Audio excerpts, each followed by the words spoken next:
My dear students, Dr. James Taylor Kent രചിച്ച lectures on homoeopathic മെറ്റീരിയ മെഡിക്ക എന്ന പുസ്തകത്തെ ആധാരമാക്കിയുള്ള ഈ പ്രോഗ്രാമിലേക്ക് നിങ്ങൾക്കേവർക്കും വീണ്ടും സ്വാഗതം.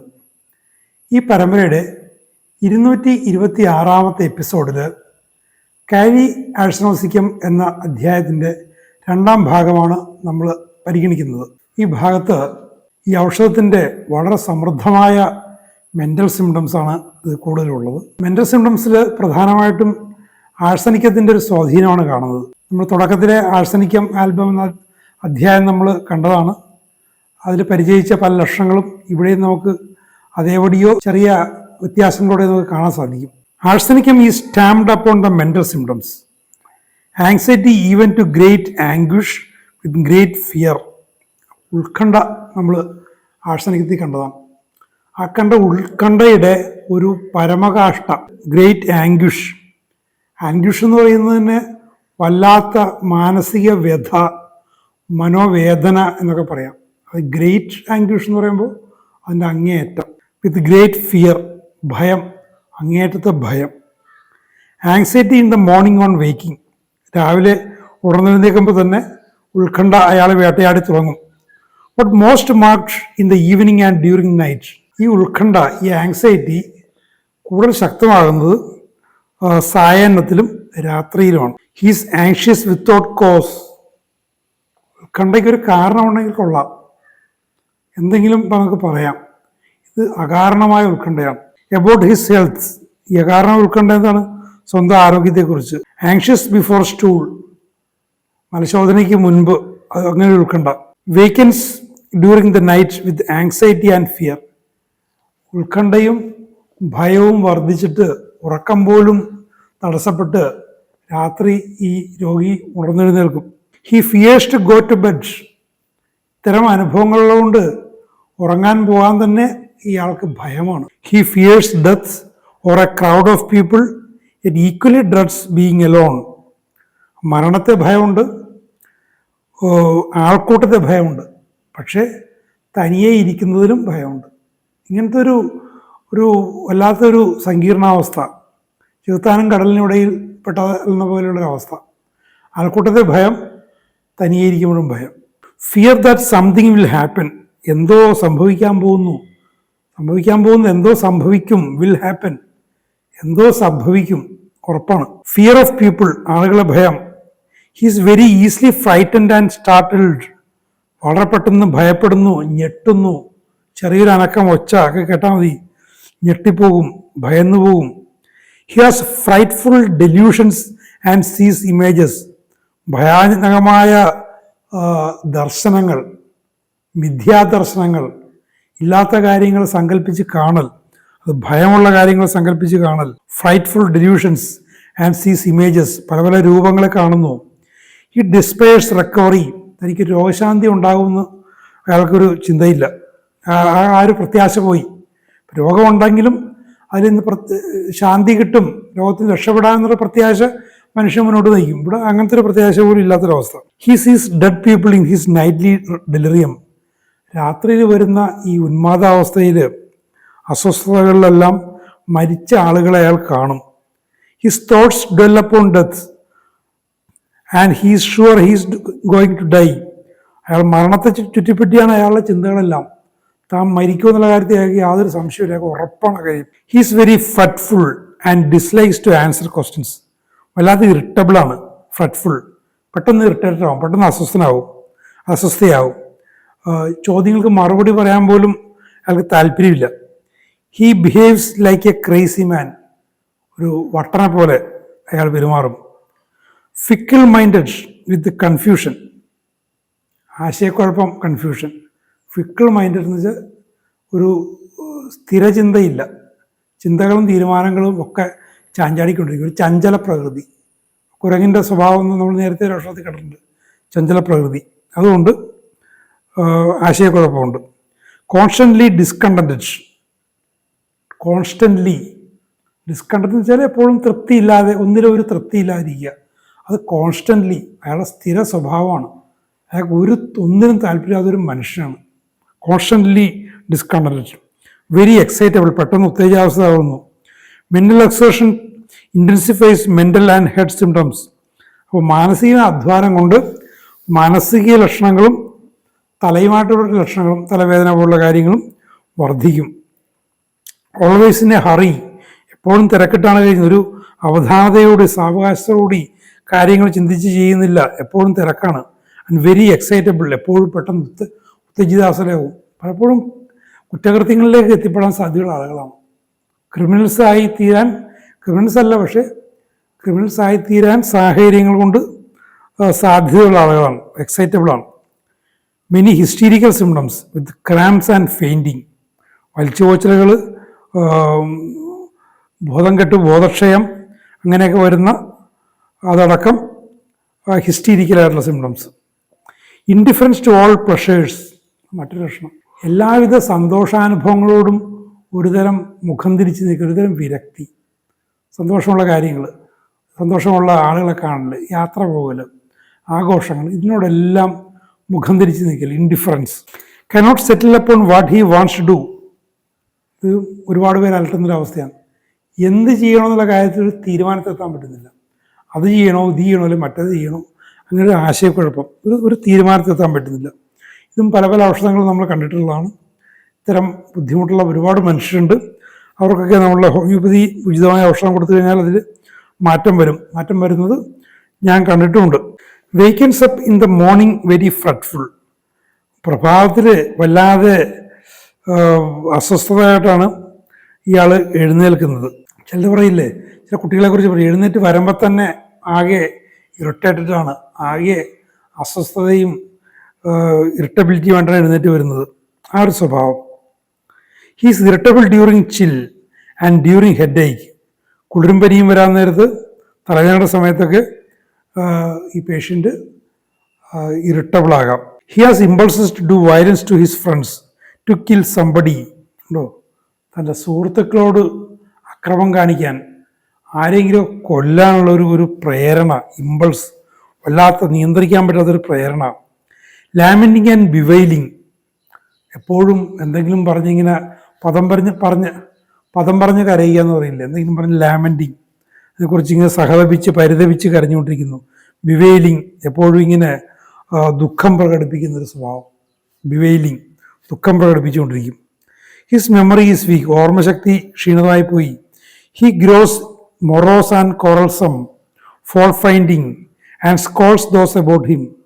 മൊറോസിൻ്റെ അപ്പോൾ മുഖം കറുപ്പിച്ചിരിക്കൽ, കോറൽസം വഴക്കാളി, ഫോൾട്ട് ഫൈൻഡിങ് കുറ്റം കണ്ടുപിടിക്കുന്ന ആൾ, തൻ്റെ ഒപ്പമുള്ള ആളുകളെയൊക്കെ ചീത്ത പറഞ്ഞുകൊണ്ടിരിക്കുന്ന സ്വഭാവം. She's restless of mind and body. ഇനി ഒരു സ്ത്രീയെക്കുറിച്ച് സ്പെസിഫിക് ആയിട്ട് പറയാം, സ്ത്രീകളിലാണ് കൂടുതൽ പ്രൂവ് ചെയ്ത് കണ്ടിട്ടുണ്ടാവുക. മനസ്സിലും ശരീരത്തിലും റെസ്റ്റ്ലെസ്നെസ്, അസ്വസ്ഥത, നമ്മൾ ആഴ്സനിക്കത്തിൽ കണ്ടതുപോലെ. ഈവനിങ് ആൻഡ് നൈറ്റ്, സന്ധ്യയ്ക്കും രാത്രിയിലൊക്കെ. ആങ്ഷ്യസ് ടോസിങ് ഓൾ നൈറ്റ്, രാത്രി മുഴുവൻ ഇങ്ങനെ ഉത്കണ്ഠയോടുകൂടി ഇങ്ങനെ തിരിഞ്ഞും മറിഞ്ഞും ചാടിയും മറിഞ്ഞും ഒക്കെ കിടക്കും. ഡ്യൂറിങ് ചിൽ ആൻഡ് ഹീറ്റ്, കുളിരുള്ളപ്പോഴും പനിയുള്ളപ്പോഴും ചൂടുള്ളപ്പോഴും ഒക്കെ ഈ ഒരു അവസ്ഥയുണ്ട്. ഓൾസോ ഡ്യൂറിങ് മെൻസസ്, ആർത്തവത്തിൻ്റെ കാലത്തും ഈ ഒരു പ്രശ്നമുണ്ട്. Sadness in the evening when alone and during the fever, സന്ധ്യയ്ക്ക് സായാഹ്നത്തിൽ തനിയെ ആയിരിക്കുമ്പോഴും പനിയുള്ളപ്പോഴൊക്കെ ദുഃഖഭാവം. Over sensitive to noises and especially to voices, ശബ്ദങ്ങളോട് സംസാരത്തോടൊക്കെ അമിതമായ സംവേദനക്ഷമത. ആരെങ്കിലും സംസാരിക്കുന്നതൊക്കെ ഇഷ്ടപ്പെടാതെ വരാം, എന്തെങ്കിലും ശബ്ദങ്ങൾ, ഒച്ചപ്പാട് ഒക്കെ ഇഷ്ടപ്പെടാതെ വരാം. become so besides herself and she shrieks. besides herself, besides oneself എന്ന് വെച്ചാൽ ഒരു വ്യാകുലം ബാധിച്ചൊരവസ്ഥ, വല്ലാത്തൊരു ദുഃഖം ബാധിച്ചൊരവസ്ഥ. എന്നിട്ട് അലറി വിളിക്കും, ഷ്രീക്സ്. വല്ലാതെ ഇങ്ങനെ ദുഃഖം ബാധിച്ചിട്ട് അത് താങ്ങാനാവാതെ അലറി വിളിക്കും. There are long spells of silence in which she refuses to answer questions. ചില സമയത്ത് ദീർഘനേരം മിണ്ടാതിരിക്കുന്നു, ചോദ്യം ചോദിച്ചത് മറുപടി പറയില്ല. At these time she sits even with others near her and refuses speak. അപ്പോൾ ഈ സമയത്ത് മറ്റുള്ളവരൊപ്പം ഇരുന്നാൽ പോലും ഒന്നും സംസാരിക്കില്ല, ചോദിച്ചാൽ പോലും മറുപടി പറയില്ല. ഈസിലി സ്റ്റാർട്ടിൽ ഫ്രം നോയ്സ്, ചെറിയൊരു ശബ്ദം കൊണ്ട് പെട്ടെന്ന് ഞെട്ടും. On falling asleep and during sleep, പെട്ടെന്ന് ഉറക്കത്തിലേക്ക് പോകുമ്പോഴും ഉറക്കത്തിൻ്റെ സമയത്തുമൊക്കെ ചെറിയൊരു ശബ്ദം കേട്ടാൽ മതി, പെട്ടെന്ന് ഞെട്ടും. ഞാൻ ആലപ്പുഴയിലെ ഹരിപ്പാടിനടുത്ത് ഒരു ലോഡ്ജിൽ താമസിക്കുമ്പോൾ ലോഡ്ജിനോട് കൂടെ ഒരു ഹോട്ടലുണ്ട്. ആ ഹോട്ടലിൽ ഒരു സാധാരണ ജോലിക്കാരൻ, പാത്രം കഴുകലും മറ്റുമൊക്കെ ഇട്ടിരിക്കുന്ന ആൾ. ഈ ആൾ എന്നെ പരിചയപ്പെട്ട് കഴിഞ്ഞപ്പോഴേക്കും രാത്രി പണിയൊക്കെ കഴിയുമ്പോൾ ഒരു 10 മണി കഴിയുമ്പോൾ ക്ലീനിങ് എല്ലാം കഴിഞ്ഞ് കുളിച്ചിട്ട് വരും. ഒന്നിങ്ങനെ അപ്പോൾ എന്നെ ഒരാൾ പരിചയപ്പെടുത്തി, എന്നെ അവിടെ താമസം ശരിയാക്കി തന്ന എൻ്റെ സുഹൃത്ത് പരിചയപ്പെടുത്തി. ഞാനിങ്ങനെ ഹോമിയോപ്പതിയെക്കുറിച്ചിട്ടോട് വായിച്ചുകൊണ്ടിരിക്കുന്ന ആളാണ്. അന്ന് ഞാൻ എൻ്റെ ഔഷധം കഴിച്ചിട്ടില്ല, സൾഫറിലേക്ക് എത്തിയിട്ടില്ല. അതിന് മുൻപുള്ള വളരെ ഊർജിതമായ വായനയിലും പഠനത്തിലും നിൽക്കുന്നൊരു സമയമാണ്. അപ്പം എന്നെ അടുത്തറിയാവുന്ന ഒരു സുഹൃത്താണ്, ആ ഹോട്ടലിൽ തന്നെ സപ്ലയറായിട്ട് ജോലി ചെയ്യുന്ന ആളാണ്. ഇയാൾ പറഞ്ഞിട്ട് ഈ ചെറുപ്പക്കാരൻ അന്ന് ഏതാണ്ട് എന്നേക്കാൾ 12 വയസ്സ് മൂപ്പുണ്ടാവും, എനിക്കന്ന് 20 വയസ്സ് കഴിഞ്ഞേ ഉള്ളൂ, ഇയാൾക്ക് 22-23 വയസ്സുണ്ടാവും. വന്ന് ഇങ്ങനെ വിഷമങ്ങളൊക്കെ പറയും. അപ്പോൾ ആദ്യമൊന്നും തുറന്നും പറഞ്ഞില്ല, ഭയങ്കര വിഷമമാണ്, പ്രയാസമാണ്, മനപ്രയാസമാണെന്നൊക്കെ പറയും. അപ്പോൾ എൻ്റെ സുഹൃത്ത് പറഞ്ഞിരുന്നു ഇയാളൊരു വട്ടറാണ്, പ്രശ്നക്കാരനാണെന്നൊക്കെ പറഞ്ഞിരുന്നു. അപ്പോൾ അന്ന് എൻ്റെ അടുത്ത് അത്യാവശ്യം കുറച്ച് മരുന്നുകളുണ്ട്, ചില ബയോകെമിക്സ് ഉണ്ട്, അത്യാവശ്യം ചില ഇഞ്ചുറി അങ്ങനെയൊക്കെയുള്ള പൊട്ടൻസി മെഡിസിൻസും ഉണ്ട്. അപ്പോൾ ഇങ്ങനെ സംസാരിച്ച് കഴിഞ്ഞപ്പോഴേക്കും ഞാൻ അന്ന് പോകാൻ നേരത്തൊരു കാലിഫോസ് കൊടുത്തു. കാലിഫോസ് കഴിച്ചിട്ട് പോയിക്കോന്നു പറഞ്ഞു. അവർക്കെന്ത് ഇഷ്ടപ്പെട്ടെന്നോ. പിറ്റേന്ന് അതിരാവിലെ ഡ്യൂട്ടിക്ക് കയറുന്നതിന് മുമ്പ് തന്നെ 4 മണിക്ക് വന്ന് എന്നെ വിളിച്ചെഴുന്നേപ്പിച്ചിട്ട് പറഞ്ഞു സുഖമായിട്ട് ഉറങ്ങിയിട്ടാന്നൊക്കെ പറഞ്ഞു. അന്ന് രാത്രിയും വന്നു കഴിച്ചു. അപ്പോൾ ഇയാൾ പതിവായിട്ട് എൻ്റെ അടുത്ത് വരാൻ തുടങ്ങി. കുറേശ്ശെ അയാൾ മനസ്സ് തുറന്നു, അയാളുടെ പ്രയാസങ്ങളൊക്കെ പലതും എന്നോട് പറഞ്ഞു. അയാളുടെ വളരെ ദരിദ്രമായൊരു കുടുംബത്തിൽ നിന്ന് വന്നാണ്. അച്ഛൻ ചെറുപ്പത്തിലേ മരിച്ചുപോയി. ഇവരൊക്കെ അമ്മയും ഇവരൊക്കെ വീട്ടുജോലികളൊക്കെ ചെയ്താണ് ജീവിച്ചിരുന്നത്. അങ്ങനെ ജോലിക്ക് പോയപ്പോൾ ഇയാളുടെ സഹോദരി അബ്യൂസ് ചെയ്യപ്പെട്ടു. അത് ഇയാൾ സാക്ഷിയാകുകയും ചെയ്തു. അതിൽ നിന്ന് വന്ന ഷോക്കാണെന്നാണ് ഇയാൾ പറയുന്നത്, ഇയാളുടെ പ്രശ്നങ്ങൾ. അപ്പം ഞാൻ ഈ സുഹൃത്തിനെ, അപ്പോൾ അവർക്ക് ഒരുമിച്ചാണ് രാത്രി കിടക്കുന്നത്, സപ്ലയർ എൻ്റെ സുഹൃത്തിനെ വിളിച്ച് ഞാൻ ചോദിച്ചു. കാര്യങ്ങളൊക്കെ ചോദിച്ചു കഴിഞ്ഞപ്പോൾ ഇങ്ങനെ ഓരോ ഇയാളെ കൊണ്ടുള്ള ശല്യങ്ങൾ, രാത്രി ഒരു ഹോട്ടലും ഇതൊക്കെ ഉണ്ടല്ലോ, എന്തെങ്കിലും പൂച്ചയോ എലിയൊക്കെ കയറി എന്തെങ്കിലും തട്ടിമറിച്ചാൽ ചെറിയൊരു ശബ്ദം കേട്ടാൽ മതി, പലരും കേൾക്കുക പോലും ഇല്ല, ഇയാൾ അപ്പോഴേക്കും ചാടി എഴുന്നേക്കും, ഭയങ്കരമായിട്ട് ഒച്ച ഉണ്ടാക്കും, കരഞ്ഞു വിളിക്കും, ആകെപ്പാടെ പ്രശ്നം. അപ്പം ഞാനതിനെക്കുറിച്ച് വിശദമായിട്ട് പറയാൻ പറഞ്ഞു, വിശദമായിട്ട് ഇയാളെക്കുറിച്ചുള്ള പരാതികളൊക്കെ പറഞ്ഞോളാൻ പറഞ്ഞു. ഞാൻ ഈ കാലി ആഴ്സനിക് വായിച്ചിട്ടുണ്ട്. അപ്പോൾ ഇതിനെക്കുറിച്ച് ഇങ്ങനെ ഇയാൾ പറയുമ്പോഴൊക്കെ എന്തുകൊണ്ടോ ഈ ഒരു ഔഷധത്തെക്കുറിച്ച് ഞാൻ വായിച്ച കാര്യങ്ങൾ എൻ്റെ മനസ്സിലേക്ക് ഇങ്ങനെ വരികയായിരുന്നു. അപ്പോൾ അതിനുശേഷം ഞാൻ ഈ ആളെയും വിളിച്ച് കുറേയൊക്കെ സംസാരിച്ചു, കുറേയൊക്കെ ചോദിച്ചു കഴിഞ്ഞപ്പോഴേക്കും ഇയാൾ ആദ്യമായിട്ട് ഇയാൾ ജോലിക്ക് പോയത് 10ാം ക്ലാസ് തോറ്റ് പരീക്ഷ എഴുതി നിൽക്കുന്ന സമയത്ത് അന്ന് ഈ ബോട്ട് പണി, ഫിഷിംഗ് ബോട്ട് നിർമ്മാണം വളരെ സജീവമായിട്ടിരിക്കുന്ന കാലമായിരുന്നു. കൊല്ലത്തിൻ്റെയൊക്കെ തീരപ്രദേശങ്ങളിൽ, കേരളത്തിന് പുറത്ത് മംഗലാപുരം, തമിഴ്നാട്ടിലെ തൂത്തുക്കുടി ഭാഗങ്ങളിലൊക്കെ ബോട്ട് നിർമ്മാണം, ഫിഷിംഗ് ബോട്ട് നിർമ്മാണം നടക്കുന്നുണ്ട്. അത്യാവശ്യം ആരോഗ്യമുള്ള ചെറുപ്പക്കാരെയൊക്കെ, മരപ്പണിക്കാരെ കൊണ്ടുപോകുന്നെങ്കിലും അത്യാവശ്യം അറിയാവുന്ന ആരോഗ്യമുള്ള ചെറുപ്പക്കാരെ കൊണ്ടുപോകും. അങ്ങനെ ഒരു മരപ്പണിക്കാരൻ്റെ കൂടെ പോയതാണ് ഇയാൾ. പോയി അവിടെ വെച്ച് ഇയാൾക്ക് മലമ്പരി പിടിപെട്ടു. അന്ന് തമിഴ്നാടിൻ്റെ ആ ഭാഗത്ത് മലമ്പരി പടർന്നു പിടിക്കുന്ന സമയമായിരുന്നു. തൊഴിലാളികളുടെ ക്യാമ്പിൽ നിരവധി പേർക്ക് വന്നു, ഇയാൾക്കും വന്നു. അവിടെയുള്ള തമിഴ്നാട്ടിലൊരു പ്രൈമറി ഹെൽത്ത് സെൻ്ററിലോ മറ്റോ കൊണ്ടുപോയി മരുന്ന് കൊടുത്തു. അതുപോലെ ഈ പറയുന്ന മാതിരി ഈ ക്യുനീൻ അങ്ങനെ എന്തൊക്കെയോ ആയിരുന്നിരിക്കാം ആ സമയം. 1989 ഒരുവിധം കുറഞ്ഞു കഴിഞ്ഞപ്പോൾ വീട്ടിലേക്ക് കൊണ്ടുവന്നു. ഒന്ന് കൈനകരിയോ നെടുമുടിയോ അവിടെയാണ് അയാളുടെ വീട്. അവിടെയും പ്രാഥമിക ആരോഗ്യ കേന്ദ്രത്തിൽ പോയി ചികിത്സയൊക്കെ കഴിഞ്ഞു. അങ്ങനത്തെ ഒരു ഹിസ്റ്ററി ആൾക്കുണ്ട് 15-16 വയസ്സിൽ. അപ്പോൾ അതുകൂടി കേട്ടപ്പോഴേക്കും എനിക്ക് കാലി ആഴ്സനിക് ഏതാണ്ടൊക്കെ ഒരു ഉറപ്പായി. ഞാൻ പിറ്റേ ഞായറാഴ്ച വൈകുന്നേരം നേരത്തെ അടക്കും. ഞാൻ ഇയാളെയുമായിട്ട് അന്ന് എനിക്ക് ഹരിപ്പാടിനടുത്ത് നങ്ങിയാർകുളങ്ങരയിലൊരു സുഹൃത്തുണ്ട്, ഒരു ഹോമിയോപാത്ത്. അദ്ദേഹം ഒരു അമേച്ചർ ഹോമിയോപാത്താണെങ്കിലും അത്യാവശ്യം ഇഷ്ടമാണ്. ഞാൻ അന്ന് കെൻറ്റിൻ്റെ ഈ ബുക്കും ഓർഗനും മാത്രമേ ഞാൻ വായിച്ചിട്ടുള്ളൂ. അപ്പോൾ എന്തെങ്കിലും അത്യാവശ്യം മരുന്നൊക്കെ വാങ്ങാൻ വേണ്ടി ഞാൻ അവിടെ പോകും. അപ്പോൾ ഞാൻ അദ്ദേഹത്തിൻ്റെ അടുത്ത് കൊണ്ടുപോയി കാര്യങ്ങളൊക്കെ പറഞ്ഞു. അദ്ദേഹവും വിശദമായിട്ട് കേസെടുത്തു. എന്നോടൊപ്പം തന്നെ പറഞ്ഞു ഇതൊരു കാലി ആഴ്സനിക് കേസാണ്, നമുക്ക് കൊടുക്കാം. അങ്ങനെ മരുന്ന് കൊടുത്തു. പക്ഷെ ഞാൻ പിന്നീടൊരു കഷ്ടി ഒരു മാസം കൂടി ഞാൻ അവിടെ ഉണ്ടായിരുന്നുള്ളൂ. ഞാൻ പോരുന്നവരെ ഇയാൾക്ക് എന്തെങ്കിലും ചെറിയ പ്രശ്നങ്ങളൊക്കെ ഉണ്ടാകുമ്പോൾ മറ്റു മരുന്നുകളൊക്കെ കഴിക്കാതെ ഞാൻ അത് നോക്കി പോയിരുന്നു. ഏതായാലും ഈ രാത്രിത്തെ ഇയാളുടെ ശല്യങ്ങൾ, ഈ ഒച്ച ഉണ്ടാക്കൽ, ഞെട്ടി ഉണരൽ, അങ്ങനെയൊക്കെ മാറി ഇയാൾ ശാന്തനായി, മനസ്സ് വളരെ ശാന്തമായി. പക്ഷെ അത് മുന്നോട്ട് കൊണ്ടുപോകാൻ എനിക്ക് സാധിച്ചില്ല. ഞാനും പല പല തൊഴിൽ സംബന്ധവും പിന്നെ പഠന സംബന്ധമായിട്ടുള്ള തിരക്കുകളിലൊക്കെ ആയിപ്പോയി. പിന്നീട് ഒരു 2-3 വർഷം കഴിഞ്ഞ് ഞാൻ ഇയാളെ അന്വേഷിച്ച് പോയെങ്കിലും കണ്ടെത്താൻ പറ്റിയില്ല. പക്ഷേ അയാളുടെ മെൻ്റൽ സിംറ്റംസിൻ്റെ റിലീഫ് ഞാൻ നേരിട്ട് കണ്ടതാണ്, സാക്ഷ്യം വഹിച്ചതാണ്. പക്ഷേ ഐഡിയൽ കണ്ടീഷനിൽ അയാളുടെ ആ ഒരു മലേറിയ തിരിച്ചു വരണം, അത് ഞാൻ പ്രതീക്ഷിച്ചിരിക്കുകയായിരുന്നു. തിരിച്ചു വന്നു കഴിഞ്ഞാൽ ചെയ്യാനുള്ള കാര്യങ്ങളുടെ ഒരു മുൻകരുതലൊക്കെ എടുത്തുകൊണ്ടിരിക്കുകയായിരുന്നു. പക്ഷേ ഞാൻ പോരുന്നവരെ അത് ഉണ്ടായില്ല. Thinks of death and suicide, മരണത്തെക്കുറിച്ചും ആത്മഹത്യയെക്കുറിച്ചും ചിന്തിച്ചുകൊണ്ടിരിക്കും.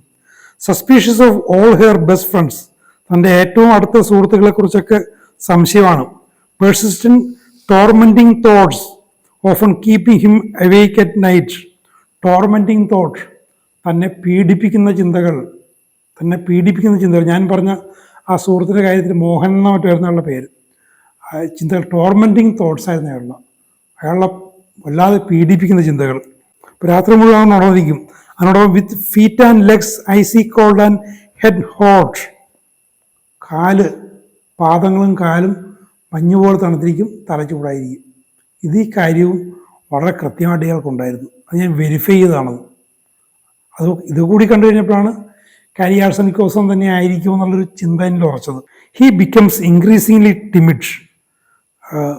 ഓരോ ഘട്ടം കഴിഞ്ഞു പോകുന്തോറും ഇയാളിങ്ങനെ ഭീരുത്വം, പരസ്യമായിട്ട് വരാനോ ഇടപെടാനോ ഒക്കെ ഉള്ള ഭയം, ആ ഭീരുത്വം വർദ്ധിച്ചുകൊണ്ടിരിക്കും.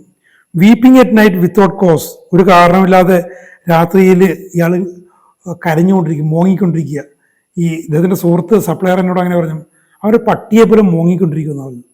എന്ന് പറയാൻ പട്ടിയെ പോലെ മോങ്ങിക്കൊണ്ടിരിക്കും. Vertigo in the evening during headache with nausea and when walking in the open air.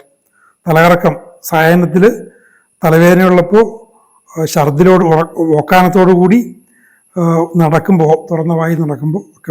വളരെ സമൃദ്ധമായ മാനസിക ലക്ഷണങ്ങൾ ഇതിനുള്ളത്, വളരെ ശ്രദ്ധേയമാണ്. ഒത്തിരി പ്രശ്നങ്ങളുണ്ട്. ഈ മാനസിക ലക്ഷണങ്ങളോടൊപ്പം ഇയാളുടെ ജനറൽ കണ്ടീഷൻസും ഒത്തുവന്നു കഴിഞ്ഞാൽ നമുക്ക് ധൈര്യമായിട്ട് കാലി ആഴ്സനിക്കോസം കൊടുക്കാൻ സാധിക്കും. തുടർന്നുള്ള എപ്പിസോഡുകളിൽ നമുക്ക് ഹെഡ് സിംറ്റംസ് ഉണ്ട്, മറ്റ് പ്രധാനപ്പെട്ട നിരവധി സിംറ്റംസ് വരുന്നുണ്ട്. അടുത്തുള്ള എപ്പിസോഡിൽ നമുക്ക് അവയെക്കുറിച്ച് കേൾക്കാം. Thank you very much for watching.